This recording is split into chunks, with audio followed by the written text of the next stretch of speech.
नमस्कार। India debate में आप सबका स्वागत है। मैं हूं आशुतोष पाठक।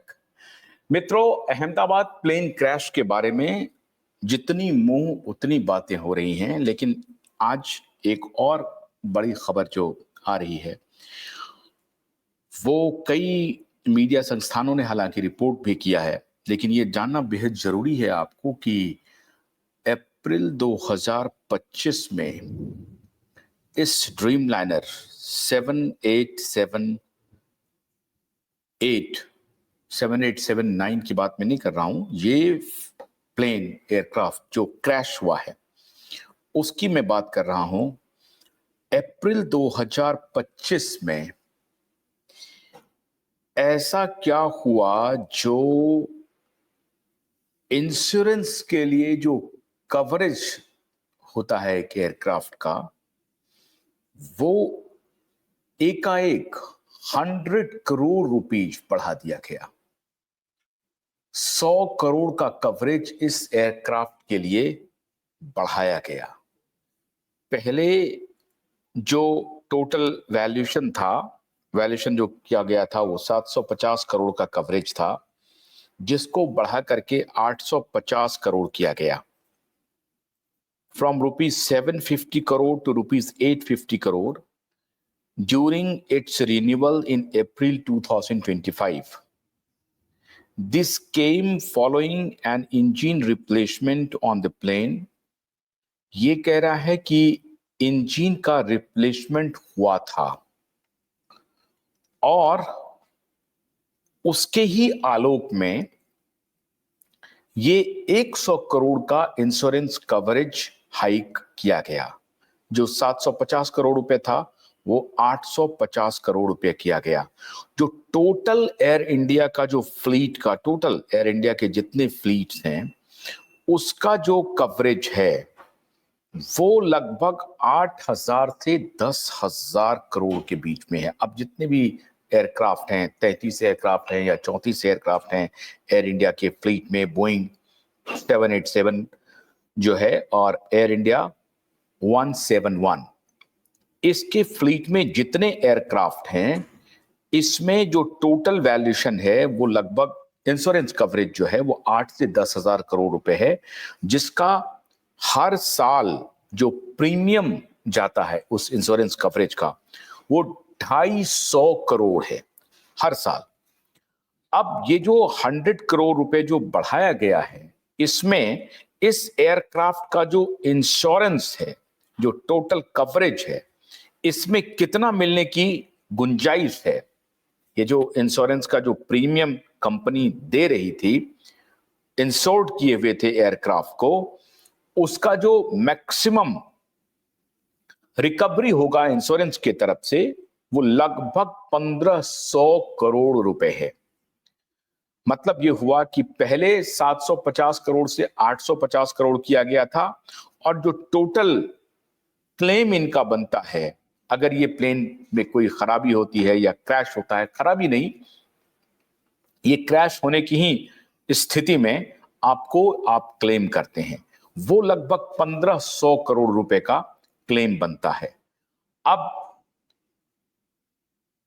इसमें अभी तक जो कंपनी ने अनाउंस किया है लोगों को कॉम्पनसेशन देने का, जिनकी मृत्यु हुई है इस एयरक्राफ्ट में जो क्रैश होने के बाद, उसमें 241 करोड़ का, चूंकि 241 लोग मरे हैं जो इस एयरक्राफ्ट में थे, उनको लेकर के इन्होंने घोषणा की है कि 1 करोड़ रुपए की मुआवजा राशि लोगों को जो दिया जाएगा, मृत परिवारों को, जो मृतक के परिवारों को मिलेगा वो 1 करोड़ रुपए। अब 1 करोड़ रुपए का मतलब हुआ कि 241 लोगों की मौत हुई है जो एयरक्राफ्ट में है, तो उनको अगर 1-1 करोड़ मिलता है तो 241 करोड़ का मुआवजा इनके तरफ से दिया जाएगा, कंपनी की तरफ से। अब सवाल है कि जो लोग जिनकी मौत हुई है एयरक्राफ्ट में जो ट्रैवल कर रहे थे उनको तो 241 करोड़ रुपए मिल जाएंगे, लेकिन जिनकी मौत एयरक्राफ्ट में ट्रैवल करने की वजह से नहीं हुआ है बल्कि एयरक्राफ्ट के गिरने से हुआ है, उन डॉक्टरों का या वो मेडिकल हॉस्पिटल के जो भी लोग मारे गए हैं उनका जो 20-25 लोग मारे गए हैं, उनको कौन देगा पैसा? क्या उनको इंश्योरेंस कंपनी देगी या एयर इंडिया देगी उसको पैसा, या उनका कौन सा इंश्योरेंस मिलेगा? क्या मिलेगा? जो उनको जो इंश्योरेंस मिला हुआ है, जो अगर किसी इंडिविजुअल ने अपना इंश्योरेंस करा रखा है, लाइफ इंश्योरेंस, वो पैसा मिलेगा या एयर इंडिया भी उसे पैसा देगी? नंबर 1। नंबर 2, अभी तक 241 करोड़ रुपए की घोषणा एयर इंडिया ने अपने तरफ से किया है, मतलब सबको 1-1 करोड़ रुपए। लेकिन जिनकी मौत गिरने से हुई है, मेडिकल कॉलेज के स्टूडेंट या मेडिकल कॉलेज के जो लोग इसमें अपना जान गंवाए हैं, उनके लिए कोई विशेष घोषणा नहीं हुई। जो सरकारी घोषणाएं हैं वही घोषणा है।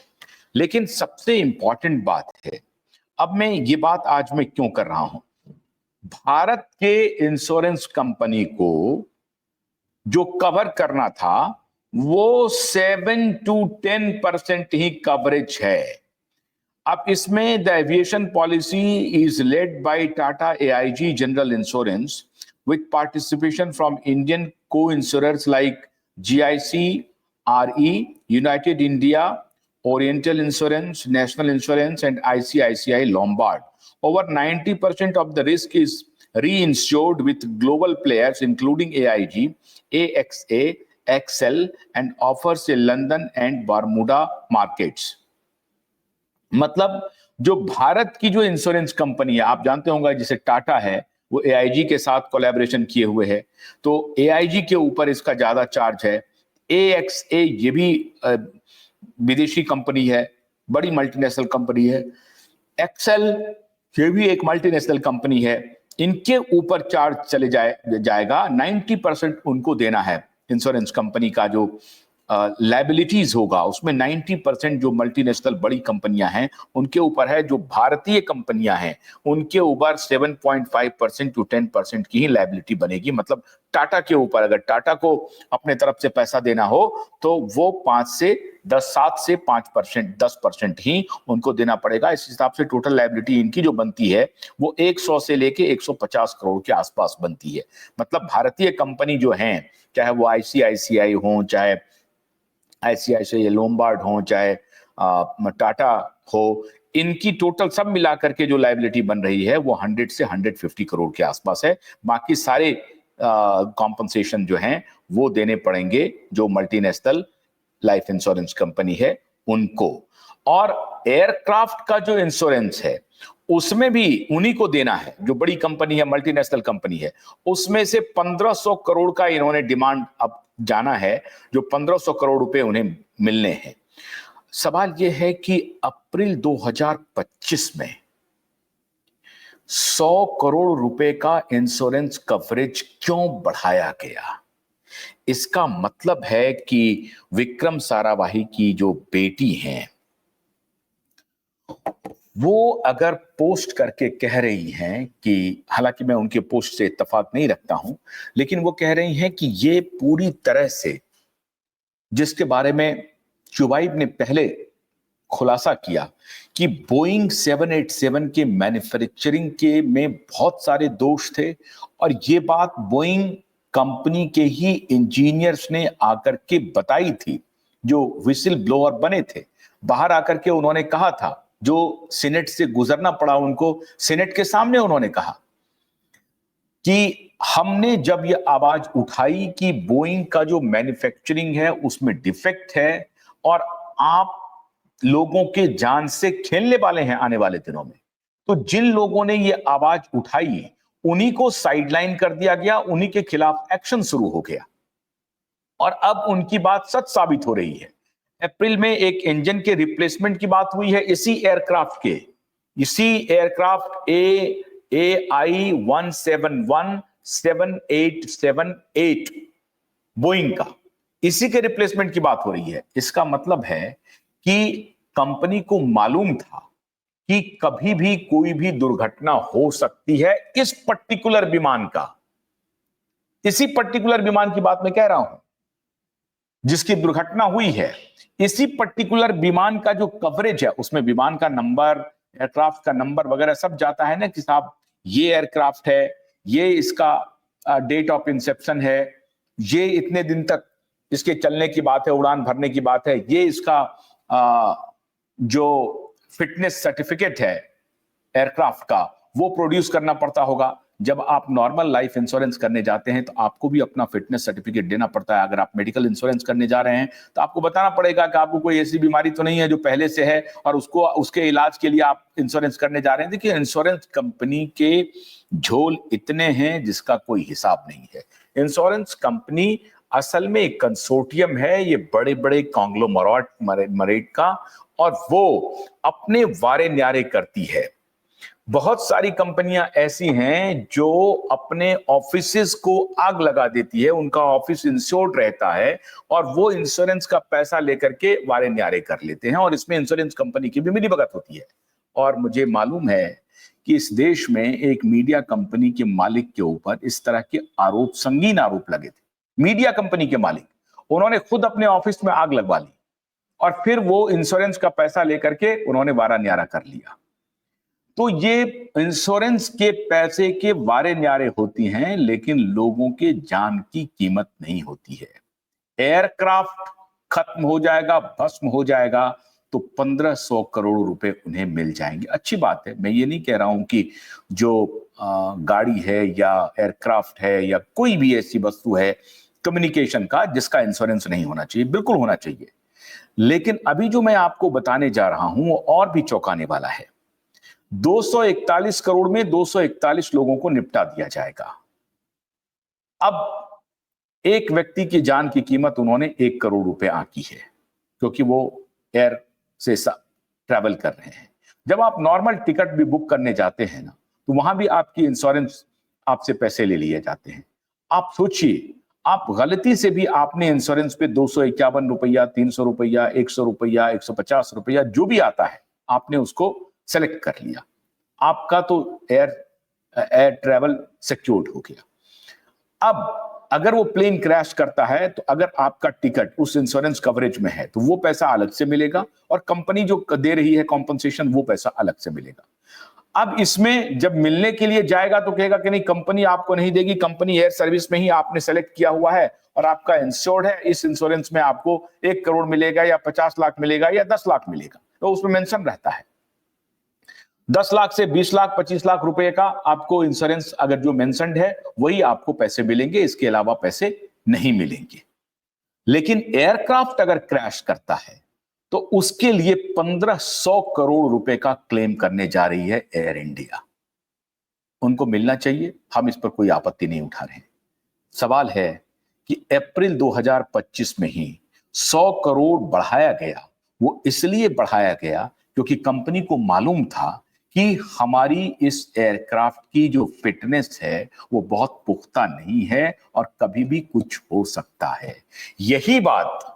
यही बात बोइंग के इंजीनियर ने अप्रैल 2024 में बताई थी। तब सारे इंजीनियर्स को, उन सारे लोगों को इस कंपनी ने फायर कर दिया, उनके खिलाफ एक्शन शुरू कर दिया कि नहीं, आप झूठ बोल रहे हैं, गलत बोल रहे हैं, गलत बयानी कर रहे हैं। और यही आधार बना उनको फायर करने का, उनके खिलाफ एक्शन लेने का। लेकिन आज 1500 करोड़ रुपए का क्लेम बोइंग खुद जा रही है और वो करेगी, उनको पैसा मिलेगा भी मिलेगा। 1988 में मुंबई से अहमदाबाद की ही फ्लाइट थी, और ये बहुत दुर्भाग्यपूर्ण है कि दोबारा अहमदाबाद क्रैश के नाम से ये फिर मशहूर हो रहा है। मुंबई अहमदाबाद फ्लाइट इसी तरीके से क्रैश की थी और उसमें 150 के आसपास लोगों की मृत्यु हुई थी। उसमें से आज भी 27-28 लोगों के केस, मुकदमे 1988 से लेकर आज तक, मतलब 37 वर्षों तक वो मुकदमा चल रहा है, उनको मुआवजा नहीं मिला है। अब वो मुकदमा किस बात का था? मुकदमा था कि एक व्यक्ति आईआईएम अहमदाबाद के एलुमनाई थे, एक चार्टर्ड अकाउंटेंट थे। इन लोगों ने कहा कि साहब, हमारी तो उस वक्त ही इनकम लाखों में थी और उस वक्त जो मुआवजा राशि घोषित की गई, 1988 की मैं बात कह रहा हूं, हालांकि वो मुआवजा उस हिसाब से काफी होता है, लेकिन 1988 में जो मुआवजा राशि थी वो 2 लाख रुपए प्रति यात्री था। 2 लाख रुपए की मुआवजा देने की बात सरकार ने की थी, एयरलाइंस ने की थी। उस 2 लाख रुपए को नहीं लेने के लिए कुछ लोगों ने मुकदमा किया और उन्होंने कहा कि आपको सभी यात्री को समान रूप से आप नहीं तौल सकते हैं या सबकी वैल्यूएशन आप नहीं कर सकते हैं एक जैसा। उसमें से कुछ यात्रियों ने अदालत का शरण रुख किया और अदालत में पिटीशन लगाया कि मेरे फला व्यक्ति का जो एनुअल इनकम था ये था, उस एनुअल इनकम के हिसाब से कॉम्पनसेशन आप डिसाइड कीजिए, जो आज तक सेटल नहीं हुआ है। 27-28 लोग पिछले 37 वर्षों से मुआवजे राशि के लिए घूम रहे हैं, उनको मुआवजा नहीं मिला है। लेकिन इधर 1 करोड़ रुपए देने की बात हुई है। अब वो सारी पैराफर्नेलिया डिसाइड किया जा रहा है कि कैसे, किनको, कब दिया जाएगा। इसीलिए डीएनए मिलान किया जा रहा है, क्योंकि डीएनए का मिलान मिलना बहुत जरूरी है। उससे जस्टिफाई होगा कि हाँ, ये जो शव है, ये जो यात्री है, ये उसी यात्री का शव है जो हमारे एयरक्राफ्ट से यात्रा कर रहे थे, और जो परिवार वाले क्लेम कर रहे हैं वो दोनों का मैच हो रहा है। डीएनए का जब तक मिलान नहीं होगा तब तक कंपनसेशन की भी बात आगे नहीं बढ़ेगी। अब जब डीएनए मिलान हो जाएगा तब एक प्रक्रिया चलेगी, तब जाकर के कभी जाकर के उनको कंपनसेशन मिलेगा। लेकिन फिर वही बात होगी जो 1988 में हुई थी। 1988 में यह कहा गया था कि अगर हमारा वैल्यूएशन, हमारा इनकम, हमारा कमाने वाला व्यक्ति या महिला या पुरुष जो भी है वो गुजर गए हैं, आप उनका 2 लाख रुपए कैसे वैल्यूएशन कर रहे हैं? तो वैल्यूएशन उनकी हैसियत से कीजिए, उनकी काबिलियत से कीजिए, उनके इनकम से कीजिए कि वो व्यक्ति अगर जिंदा रहते तो कितना इनकम होता। उसके हिसाब से कुछ ना कुछ तो आप एक प्रोपोर्शनेट कॉम्पनसेशन का प्लानिंग करेंगे, और डिसप्रोपोर्शनेट कॉम्पनसेशन अगर देंगे तो हम वो कबूल नहीं करेंगे। और आज तक 28 लोग जो हैं वो अदालत में लड़ाई लड़ रहे हैं। अब जब ये 1-1 करोड़ के कॉम्पनसेशन की बात हो रही है तो ये 1-1 करोड़ ही क्यों? उस वक्त 2 लाख था, आज से 37 साल पहले। आज 1-1 करोड़ ही क्यों? ये कॉम्पनसेशन क्यों नहीं बढ़ाया जा रहा है? 5 करोड़ का क्यों नहीं? 3 करोड़ का क्यों नहीं? 1 ही करोड़ क्यों हुआ? और एयरक्राफ्ट के लिए आप 1500 करोड़ का क्लेम कर रहे हैं।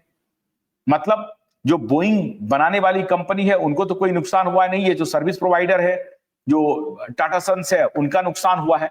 तो टाटा सन्स को अब वो 2000 करोड़ की का वो एयरक्राफ्ट है, या 1500 करोड़ का एयरक्राफ्ट है, या 250 करोड़ का एयरक्राफ्ट है, 300 करोड़ का एयरक्राफ्ट है, ये तो अभी पता चलेगा कि कितने करोड़ का वो एयरक्राफ्ट, उसका वैल्यू क्या है, उसका मूल्य क्या है। लेकिन वो 1500 करोड़ का वो क्लेम कर रहे हैं। इसका मतलब है कि 1500 करोड़ के ऊपर के मूल्य का ही वो एयरक्राफ्ट है, 2000 करोड़ से ऊपर के मूल्य का एयरक्राफ्ट होगा। जाहिर है, देखिए, बहुत डबल इंजन वाला वाइड एयरक्राफ्ट था ये। एयर इंडिया की फ्लीट में ऐसे लगभग 33 एयरक्राफ्ट शामिल किए गए हैं जो डबल इंजन वाले हैं और वाइड, मतलब आप जब एयरक्राफ्ट में अंदर जाएंगे तो पहले जब आप अंदर जाते हैं तो दो तरफ एक राइट में, एक लेफ्ट में और बीच में एक रास्ता होता है। लेकिन ऐसे एयरक्राफ्ट में जब जाएंगे आप तो एक राइट लेफ्ट बीच का रास्ता और फिर एक राइट लेफ्ट, मतलब बीच का एक लेन होता है, उसके दोनों तरफ लेफ्ट में भी सीटिंग अरेंजमेंट्स हैं और राइट में भी सीटिंग अरेंजमेंट्स हैं, और राइट लेफ्ट के बीच में आयल सीट है। जो आयल है वो राइट लेफ्ट के बीच में है और बीच में भी एक सीटिंग अरेंजमेंट है। इस तरह का होता है। नॉर्मल एयरक्राफ्ट में जो वाइड एयरक्राफ्ट नहीं होता है उसमें आप देखेंगे कि एक लेफ्ट और एक राइट, बीच में आयल होता है। लेकिन ये जो एयर इंडिया का बोइंग 787 है या 789 है, उसका क्या है कि लेफ्ट में भी सीट है, राइट में भी सीट है, बीच में भी सीटिंग अरेंजमेंट है और दोनों के बीच में आयल है। इतना चौड़ा है। तो आप इधर से भी जा सकते हैं, फिर मुड़ करके राइट से लेफ्ट होते हुए आप निकल सकते हैं, और बीच में भी सीटिंग अरेंजमेंट है। और वो जो सीटिंग अरेंजमेंट्स हैं वो कम से कम डबल सीटर है या ट्रिपल सीटर है, और दोनों तरफ 2-2 सीटर है। बीच में 3 सीटर है, एक तरफ 2 सीटर है, एक तरफ 2 सीटर है, तो आप 2 3 2 5 2 7 सीटर, 7 सीटर है ये, एक रो में 7 सीट। अदरवाइज आपका एक रो में एक रो अगर मिला देते हैं तो 3 3 6 सीट, और अगर 3 3 दोनों तरफ हो गए, 3 सीट इधर 3 सीट इधर और 3 सीट बीच में, तो 9 सीटर हो गया। पहले 6 सीटर है, अब 9 सीटर, मतलब 1 लेन इन ए रो, आप 9 सीटर वो बना हुआ है, 9 लोग बैठ सकते हैं एक रो में। बीच में 2 गैप हैं, और लेफ्ट में भी सीटिंग अरेंजमेंट्स है, राइट में भी सीटिंग अरेंजमेंट्स हैं, और बीच में भी सीटिंग अरेंजमेंट्स हैं। ये इतना वाइड, इतना बड़ा ये प्लेन है, और तभी ये डबल इंजन इसमें रखा गया है, क्योंकि जो क्षमता है यात्रियों की वो 300 से भी अधिक, 320 से भी अधिक की क्षमता है एक साथ इतने यात्रियों को ले जाने की। तो इसमें डबल इंजन का ये बोइंग 787 था, इसलिए इसकी कीमत किसी भी सूरत में 2000 करोड़ के आसपास तो निश्चित रूप से होगी। इसीलिए 1500 करोड़ का ये अब ये क्लेम करने वाले हैं। तो एयरक्राफ्ट को तो मुमकिन है कि 1500 करोड़ ना मिले तो 800 करोड़ मिल जाएगा, 1000 करोड़, 1000 करोड़ मिल जाएगा, लेकिन जिन लोगों ने जान गंवा दी है उनको क्या मिलेगा? उनको बस वही 1 करोड़ मिलेगा। अभी टाटा सन्स के चेयरमैन ने कहा है कि मेरी जिंदगी का सबसे दुखद वक्त गुजर रहा है, और ऐसा कभी मेरी जिंदगी में नहीं आया था। और उन्होंने अपील किया है अपने कंपनी के सभी एम्प्लॉय से कि ये मौका है जब हमें और हौसले के साथ अपनी सर्विस क्वालिटी को एनहांस करना है, और अपने फ्लीट को टेक्निकली भी एडवांस करना है, ताकि दोबारा एयर इंडिया पर भरोसा हो सके। आज एयर इंडिया में मैंने देखा कि रवीना टंडन ने एक पोस्ट किया है, जो फिल्म एक्ट्रेस है रवीना टंडन, उन्होंने एक पोस्ट किया है कि मैं आज एयर इंडिया के फ्लाइट से ट्रैवल कर रही हूं और डर के आगे जीत है। रवीना टंडन का एक पोस्ट आया है, आप जरा रवीना टंडन का वो पोस्ट दिखाइए। रवीना टंडन ये पोस्ट कर रही हैं कि डर के आगे जीत है। बहुत सारे लोग एयर यात्रा से भी डर गए हैं, क्योंकि इसके तुरंत बाद जो उत्तराखंड में जो एक हेलीकॉप्टर का क्रैश हुआ है, जिसमें 7 लोगों की मौत हुई है, इंक्लूडिंग पायलट, सातों के सातों लोग अपनी जान गंवा बैठे हैं। तो ये जो डबल क्रैश हुआ है कुछ ही दिनों में, 2-3 दिन के अंदर में, तो ये निश्चित रूप से बहुत ही फेटल है, बहुत ही दुखद है।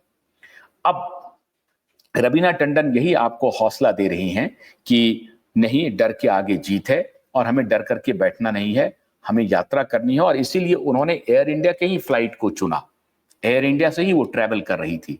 और आज तो खबर ये भी आई कि वो व्यक्ति जो बच गया था जिंदा, वो भी आज जो फ्लाइट लंदन की गई है, संजोग से आज फ्लाइट लंदन के लिए रवाना हो गई, लेकिन आज 171 नहीं है, एयर इंडिया 159 है।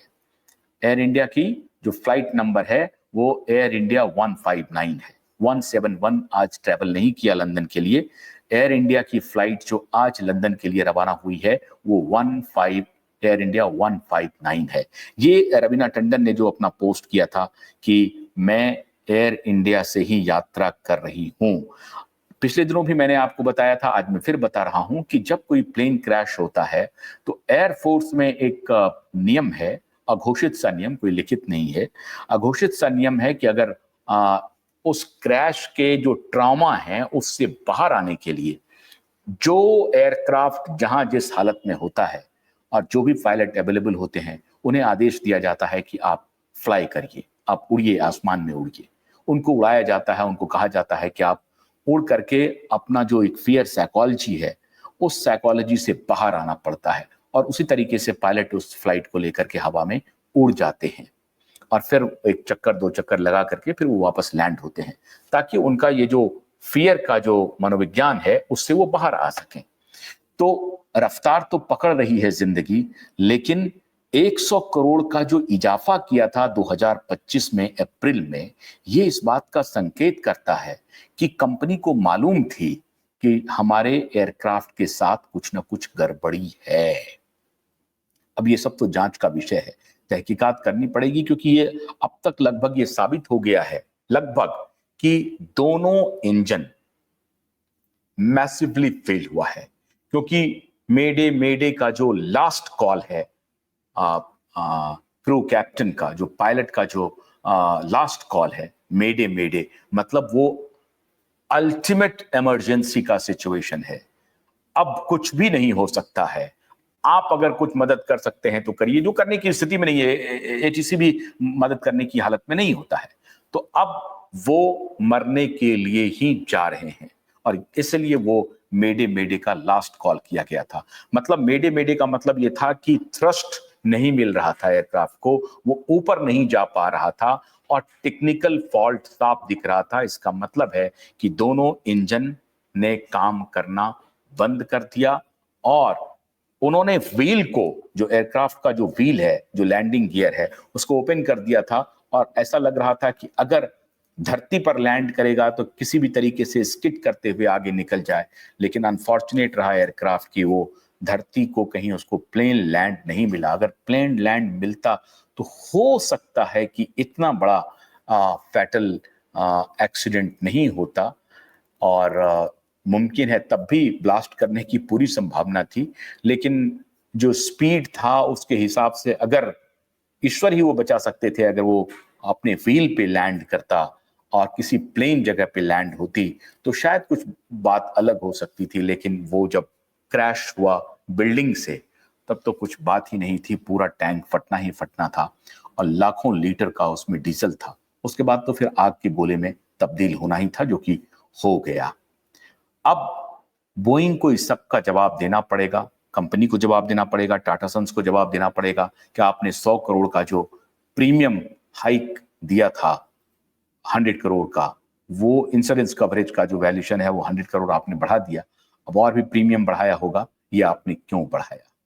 तो ये सारी बातें अब धीरे धीरे सामने आएंगी। हम उम्मीद करते हैं कि जिन लोगों की जान गई है उनके परिजनों को कम से कम मुआवजा राशि 1 करोड़ से निश्चित रूप से बढ़ाई जाए, और अगर 1 करोड़ रुपए 10 करोड़ भी उनके जान की कीमत नहीं हो सकती, लेकिन जो मिनिमम है उसको जरूर बढ़ाना चाहिए। और वो जो 27 लोग आज तक फाइट कर रहे हैं 2 लाख के कॉम्पनसेशन और उसको बढ़ाने को लेकर के, अब कम से कम सरकार उसकी तरफ भी संवेदनशील होगी। बहुत बहुत शुक्रिया।